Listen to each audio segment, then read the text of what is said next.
सभी भाई बहनों का सर्व कल्याण वृक्ष की प्रश्नोत्तर ज्ञान कक्षा में एक बार फिर स्वागत है।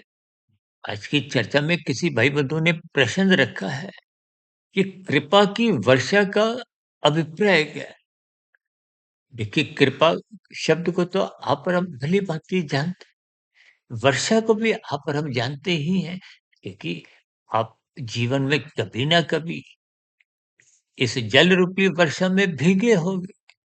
ठीक इसी तरह कृपा की वर्षा का मतलब ही ये है कि देखिए, गुरु की कृपा बनी रहे, परमात्मा का एक आशीर्वाद कहो, कृपा की वर्षा होती रहे। अक्सर आपने देखिए, मुझे तो अब बचपन के कुछ ऐसे दिन याद आ रहे हैं, जब कहीं कोई कीर्तन हो रहा होता है और कीर्तन के अंतिम स्थितियों में आरती गायन के बाद कुछ विशेष पूजा समाप्ति के दौरान कुछ अंतिम क्षणों में लोटे में रखे हुए गंगा जल को हो या जो भी एक शुद्ध जल होता है, उस जल के छिड़काव द्वारा उन समय विशेष में सत्संग की स्थितियों में, कीर्तन की स्थितियों में हमारे ऊपर वो जल एक वर्षा के रूप में कहो, आशीर्वाद के रूप में कहो। और अक्सर उस समय विशेष में कि हमारी कोशिश होती है कि वो कृपा की वर्षा को हो, बूंदे को हो, कि हमारे ऊपर भी पड़े, ताकि को हमें कुछ लाभ मिले। लाभ का अभिप्राय देखिए, एक विशेष प्रकार के सुखों से होता है। हालाँकि सुखों का अभिप्राय तो देखिए संसारी विषय भोगों की स्थितियों से है, और सुख के साथ देखिए दुःख तो जुड़ा रहता है। हालाँकि देखिए, आज हमारा कोई चर्चा का वो विषय नहीं है। आज विषय केवल इतना ही है कि वो कृपा की वर्षा का अर्थ, भावार्थ क्या है? देखिए, बहुत सी स्थितियाँ एक अर्थ रूप में समझनी होती हैं, फिर गहरे तल पे उनके आपको में कुछ भावार्थ समझने होते हैं। कि जैसे आप और हम कहते हैं ना, गुरु को आप हमें आशीर्वाद दे दो। हालाँकि देखिए, इस आशीर्वाद शब्द की हम भावार्थ मुख्य रूप से समझाते हैं कि देखिए, गुरु का आशीर्वाद हो या किसी भी प्रकार से जब आप किसी के आगे शीश झुकाते हो, तो उस समय विशेष में उस गुरु द्वारा को हो या जो भी एक महापुरुष द्वारा आपके सर पे हाथ रखा जाता है, जहाँ आपकी पीठ थपाई जाती है, तो वो भी एक आशीर्वाद होता है, एक शुभ भावना के संकेत होते हैं। लेकिन ये सभी स्थितियाँ मात्र आपको हमें एक प्रेरणा देती हैं, इसलिए कि आप उस सत्य मार्ग पर चलें, क्योंकि चलने से ही आपका मेरा कल्याण होता है। मात्र इन वर्षा की स्थितियों से कहो, आशीर्वाद की स्थितियों से एक प्रत्यक्ष रूप से देखिए, एक विशेष लाभ तो तभी मिलता है ना, जब आप अपने कार्यों को एक दिशा देते हो, उस पर चलते हो। क्योंकि मनुष्य जोनि कर्म जोनि है, साधना जोनि का एक अवसर है। यदि आरंभिक स्तर पर आपके हमारे कर्मों में सुधार नहीं आता या उस दिखाए गए मार्ग पर आप और हम चलते नहीं, देखिए, धर्म को हो, परमात्मा को हो, धर्म एक सत्वगुण की स्थिति है। सर, ये जो हम पूजा पाठ, कुछ कीर्तन की स्थितियां, सत्संग की स्थितियां, इसको साधारण शब्दों में हम कुछ धर्म की स्थितियों से जोड़ते हैं। लेकिन धर्म का अभिप्राय उस सात्विक स्थिति से है, क्योंकि प्रकृति के 3 गुणों में तमोगुण, रजोगुण, ये दोनों गुण बाँधते हैं।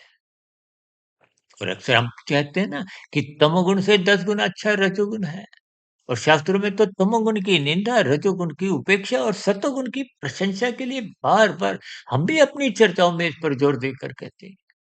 यानी कि परमात्मा की कृपा की जो वर्षा का अभिप्राय केवल इतना ही आपने लेना है कि परमात्मा आपको संकेत देते हैं कि आप परमात्मा को पाने का एक अपने मिले हुए जीवन में साधना आरंभ करो।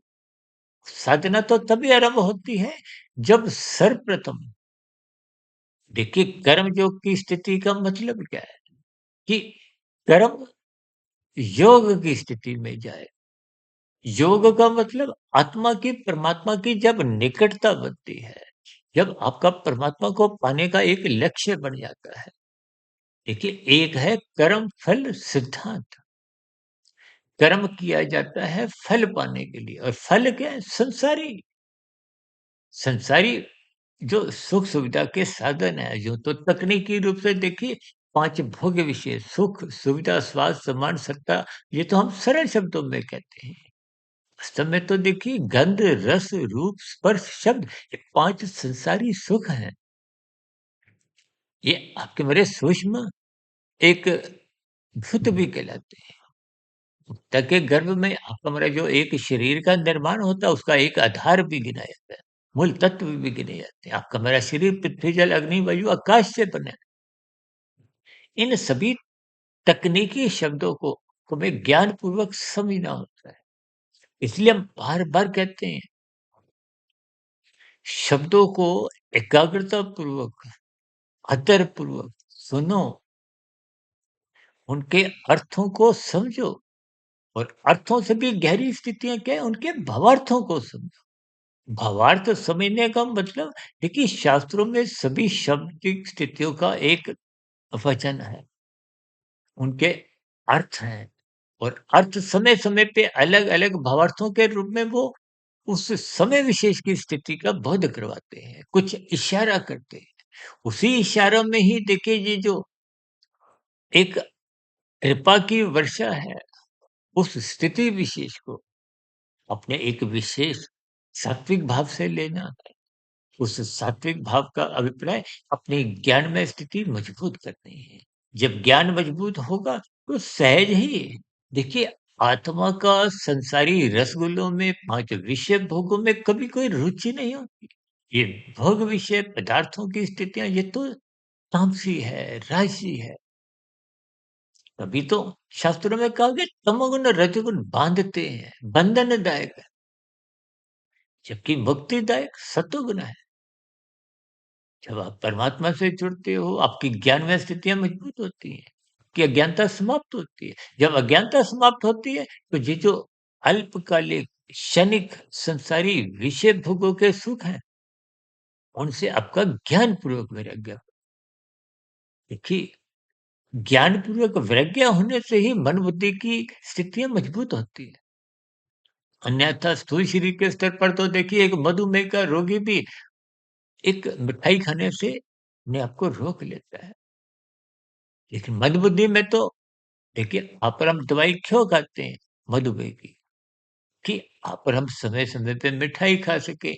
या जो मधुमेह का रोग है वो गहरे तल पे कुछ आपके और अंदर की जो तत्व हैं, स्थितियाँ हैं, कोई भयानक बीमारी का आधार ना बन जाए। देखिए शब्दों को आप ज्ञानपूर्वक समझते जाइए। यानी कि आत्मा का परमात्मा का एक नित्य सजातीय संबंध है। जैसे शरीर का विषय भोगों से संबंध है, ये विषय भोगों का ही एक परिणाम है, ये एक प्रकृति की व्यवस्था है। इस व्यवस्था को आपको हमें ज्ञानपूर्वक समझना है और ज्ञानपूर्वक समझना ही एक शाब्दिक स्थितियों के अर्थ समझना है।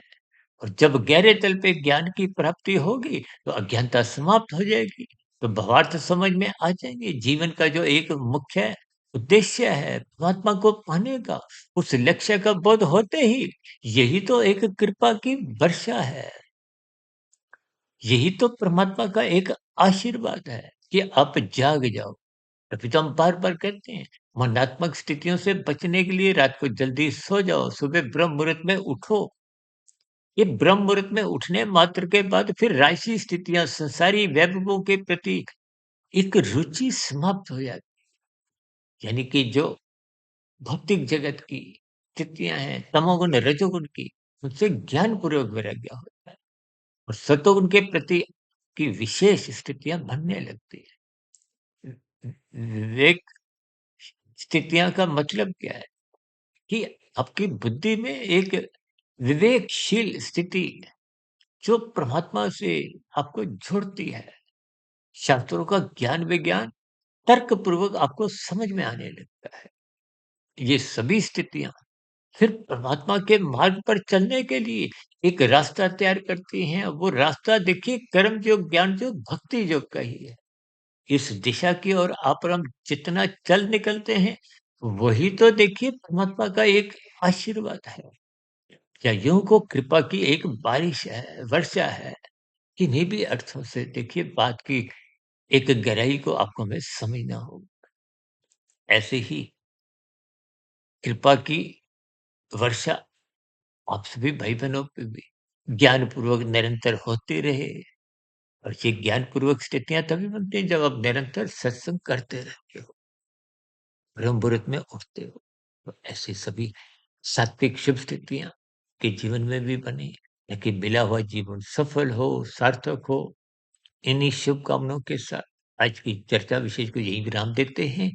कल सुबह फिर मिलते हैं ब्रह्म मुहूर्त ज्ञान उपदेश कक्षा में। तब तक आप अपने आध्यात्मिक मित्र सुधीर भाटिया फकीर को इजाजत दें। फिर भी वीडियो संबंधित कोई आज की बात समझ नहीं आई हो, क्योंकि देखिए दार्शनिक स्थितियों में बात कभी-कभी जल्दी से समझ नहीं आती, लेकिन जब समझ में आ जाती है, तो वो गहरे तल पे फिर समझ में आते हुए वो स्थायी स्तर पर उसकी अज्ञानता समाप्त करती है। ऐसी सभी शुभ स्थितियाँ आपके भी बने। इन्हीं शुभकामनाओं के साथ चर्चा विशेष का यहीं विराम देते हैं। आप सभी भाई-बहनों का इस चर्चा विशेष को ध्यानपूर्वक, धैर्यपूर्वक, गंभीरतापूर्वक सुनने के लिए बहुत-बहुत धन्यवाद।